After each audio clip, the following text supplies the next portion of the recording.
The shortest war in recorded history lasted a mere 38 minutes. Imagine a war shorter than your lunch break. This wasn't a minor skirmish, but a full-blown declaration of war with naval bombardment. This is the story of the Anglo-Zanzibar War of 1896.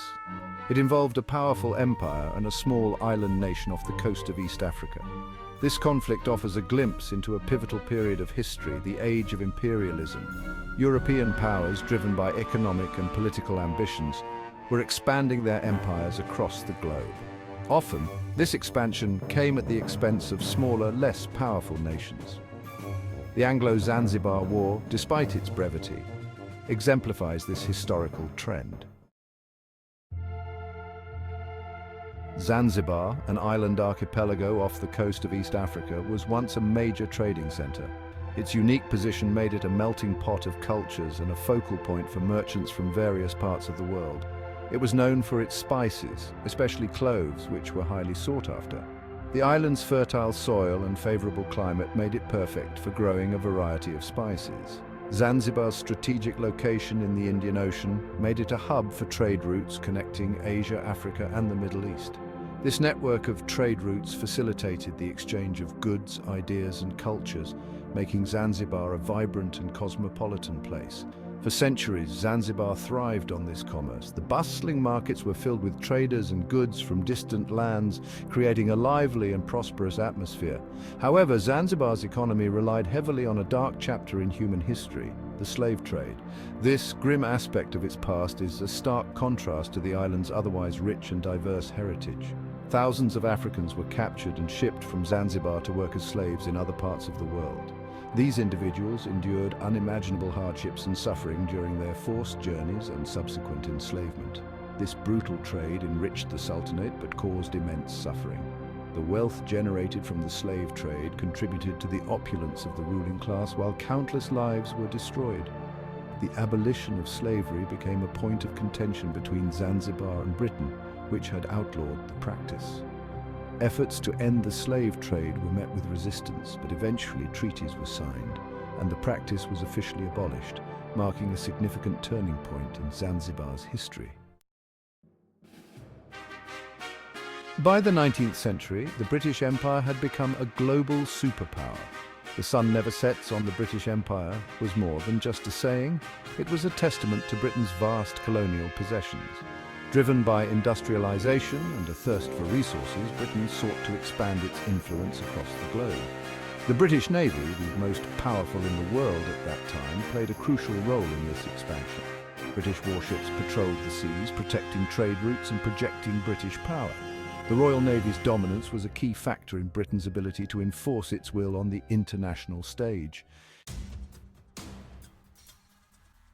The interests of Britain and Zanzibar were on a collision course. Britain had long opposed the slave trade, which Zanzibar relied upon. Furthermore, Britain sought to control key trade routes in the Indian Ocean, where Zanzibar held a strategic position. These conflicting interests created a volatile situation. In 1873, Britain pressured Zanzibar into banning the slave trade. This agreement, however, was often ignored, leading to further tensions. Britain, eager to exert its influence in the region, saw an opportunity to solidify its control over Zanzibar. The death of the pro-British Sultan in 1896 provided the spark that ignited the conflict. Section 5. The death of a sultan, a power vacuum. When Sultan Hamad bin Thuwaini, who had maintained a relatively cooperative relationship with Britain, died suddenly in 1896, a power struggle erupted in Zanzibar. His nephew, Khalid bin Zanzibari, seized control of the palace and declared himself the new sultan, defying a treaty with Britain that required the British consul's approval for any succession. Khalid's actions were seen as a direct challenge to British authority. The British, already wary of his perceived anti-British sentiments, viewed his ascension as a threat to their interests. Determined to assert their dominance, the British prepared for a confrontation. Section 6, Khalid versus Hamoud, the battle for succession. This was a pivotal moment in Zanzibar's history, a clash that would determine the future of the island's leadership. The British, however, had a different candidate in mind, Hamoud bin Zanzibari, another claimant to the throne who was seen as more amenable to British interests.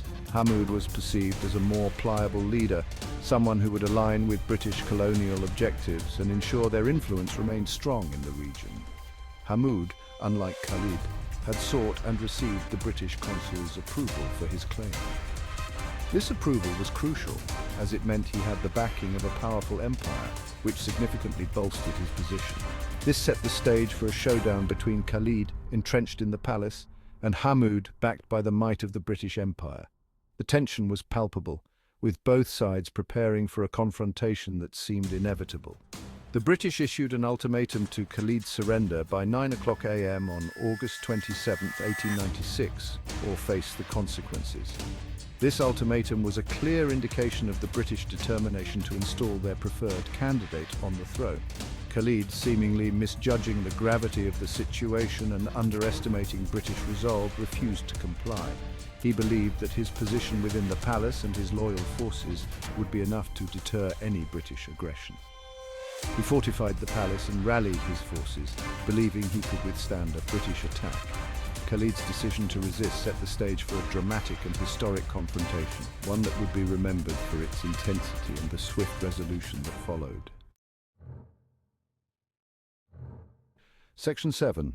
Ultimatum. At dawn. The clock is ticking.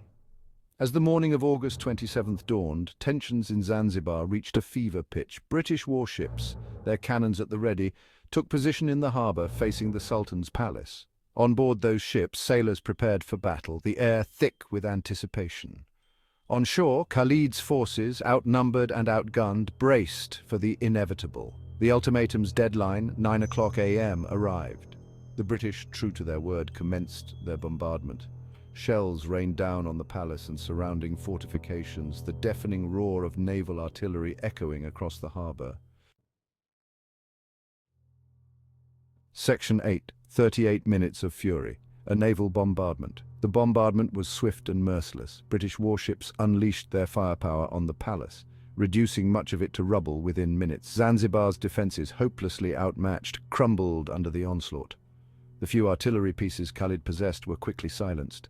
Within 38 minutes of the first shot, Khalid's resistance was effectively crushed. The Sultan himself fled the palace, seeking refuge in the German consulate.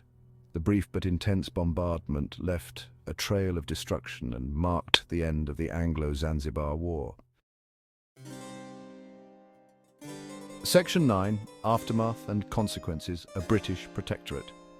With Khalid deposed and in hiding, Hamoud bin Zanzibari, the British-backed candidate, was installed as the new Sultan. However, the war had significantly altered the political landscape of Zanzibar. No longer an independent sultanate, Zanzibar became a British protectorate. The British, now firmly in control, implemented reforms to align Zanzibar's policies with their own interests. The slave trade was completely abolished, and Zanzibar's economy was restructured to favour British trade. The Anglo-Zanzibar War, though a minor footnote in military history, had a profound impact on Zanzibar's destiny.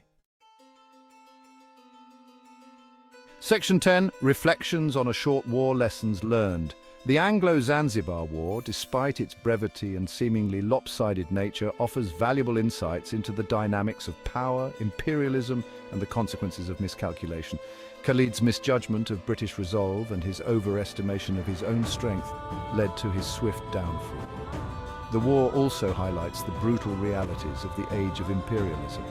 European powers, driven by their own ambitions, often resorted to force to achieve their goals, subjugating smaller nations and reshaping the world according to their own interests.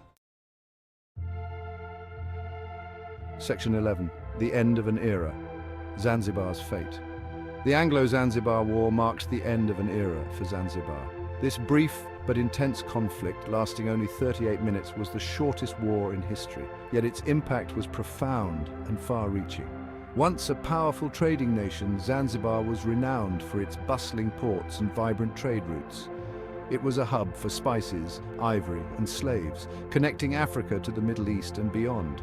However, after the war, it was relegated to the status of a British protectorate. The island's fate was no longer in its own hands, but dictated by the distant power that had vanquished it in 38 minutes. British colonial forces established control, and the local sultanate's influence waned significantly. Zanzibar's story serves as a reminder of the complex and often tragic legacy of colonialism. The island's rich cultural tapestry was forever altered, and its autonomy was stripped away. This legacy continues to shape the world today, influencing modern political and social landscapes. The remnants of colonial rule are still visible in the architecture, language, and societal structures of Zanzibar. The echoes of that brief but consequential war still resonate in the streets of Stone Town. Walking through its narrow alleys, one can almost hear the whispers of history, a testament to a bygone era. These historical landmarks stand as a reminder of the enduring impact of history. They tell the story of a small island that once stood at the crossroads of empires, forever changed by the tides of colonial ambition.